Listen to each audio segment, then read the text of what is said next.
Wawasakin ko globe. Load ko, kinakain nyo. Hindi naman ako nangutang ng load. Nakakasama ng load. SM MOA Globe, dinakaw nga ba talaga? Malalaman natin ang kasagutan. Kumusta yung mga cancer? Ako nga pala si Mocha Frappuccino para magkaroon ng legit fake news sa Pilipinas. Ito na naman ang balita na mainit na baga nagbabaga mga balita na ngayong linggo kaya atin agad simulan.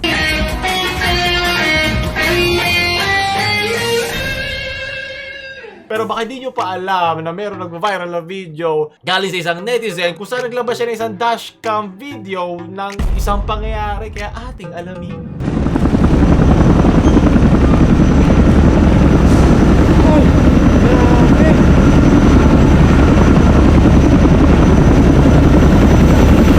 Wala parang kinukuha ang globe ng MOA. Kasi diba naging big deal lang itong video na ito dahil naglabas ang SM Mall of Asia ng currently working with authorities in investigating the MOA Globe incident na mas pinapatotoo tuloy nila ang pangyayaring ito. Nang nakita ko ang itong pinost ng Rappler, pero nagtingin-tingin ako sa comment section, sa mga kanya-kanya hinaing na mga tao at developing hashtag brand rap. Ako, napatingin ako, ano ba tong brand rap na to?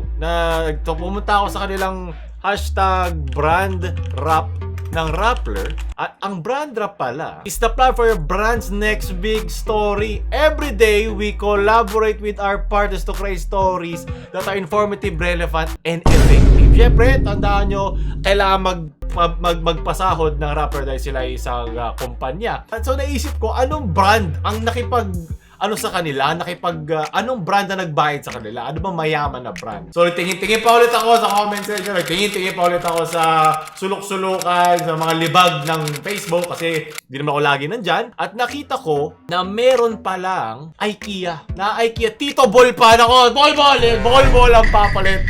Gawan nyo kasi Bol lang ng meme. Ilagay nyo sa SM, sa Globe. Nakita ko na si Tito Bol of Asia ang ipapalit. At kung mapapansin nyo, at tinignan ko sa YouTube kung ganito talaga ang marketing stunts ng IKEA. Walang ibang sinabi dito kung hindi why they're so successful. Global marketing strategy. Talagang ma-effort sila. Ito, million views na nakukuha ng kanilang mga advertisements. At kilala na silang brand. Siguro kayang-kaya nilang bayaran yung brand rap na meron in-offer ang Rappler. Hindi naman siya misinformation. Pero minimix nila ang isang newsworthy na effective na titignan ngayon ng tao, di ba? Yung mga ng news. At nagtingin pa ako lulubas no coming soon sa November 24. 10 araw na lang at meron na agad. Kaya minadali ko na din to. Okay na sana eh. Maniniwala na sana ako eh. Pero ako, yung pagtingin niya kasi, yung pagtingin niya na para bang doon ako na pa masyadong ay, grabe yung acting, alam mo, sobrang sanay na ako manood ng mga acting sa TikTok. Sino to? Vince!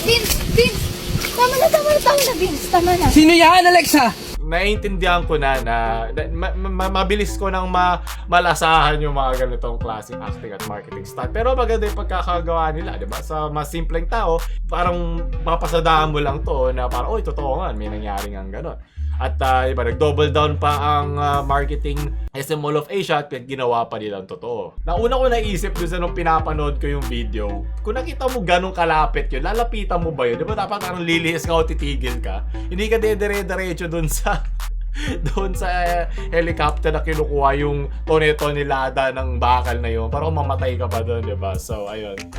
Para ako nanonood nung kay Gru di ba? Yung Next, we are going to steal. Pause for effect.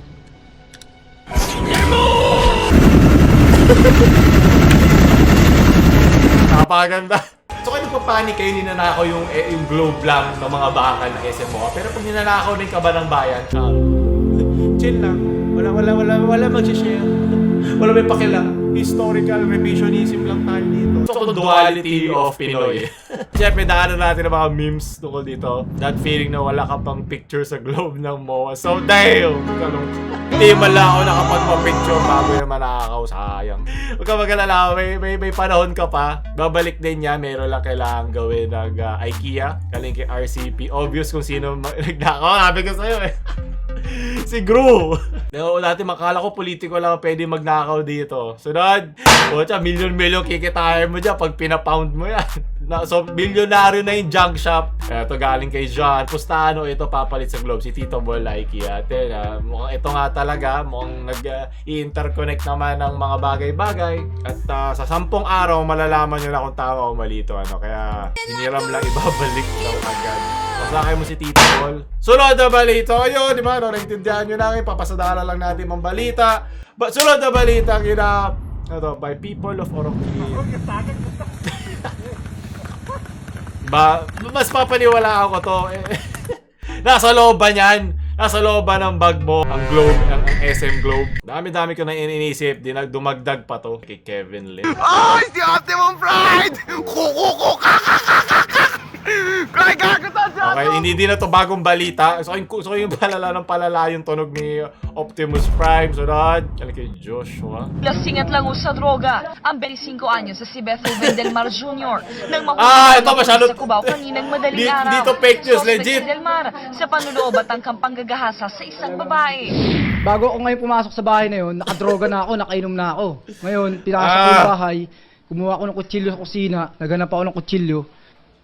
Sabi ko, mo, pag hindi ka sasaksak ko sa'yo to, papatayin kita. Pag lasing ako, talagang tamang manyak ako eh. Talagang hobby ko, mang-rape talaga, man-rape. Swerte pa ako, kasi hindi pa si Duterte yung nakaupo. Kung si Duterte, wala na. Ayaw ka na. Ako, Anong skin to ng GTA? Parang GTA mo. Parang GTA mission lang yung nangyari din sa MOA. So, okay lang. Nag-i-interconnect ang mga balita. Mahal tong mod na to ha. Sunod. Pero na, kali kay Intos. Pwede rin sumakay na bus. Diba? Sasakto rin dito itong marketing stunt ng IKEA at SM. Kasi nga, di ba, nakalimutan ko na, nga pala, may SM MOA nga pala. Tagal ko na di lumalabas eh. Pero ang hindi mo pwede ilabas sa iyong tite eh. So, pasensya na mano, kahit anong gawin mo. Hindi talaga pwede. My body, my rules. Sunod. Balitang balita. Ito galing kay Denver. Kung sino man nawala ng iPhone kanina, please stop calling my new phone. #blessed. Ayaw ka na, sisayang ka na. Basta yung mga balita yan, minadali ko lang, pasensya na, di ba? Gusto ko lang pasadahan na ba kasi may mga magpanik, na totoo, di ba? Kung yung like, share sa mga ninakawan ng tingin yung friends at huwag nyo rin subscribe. Mocha Frappuccino na mamaalam.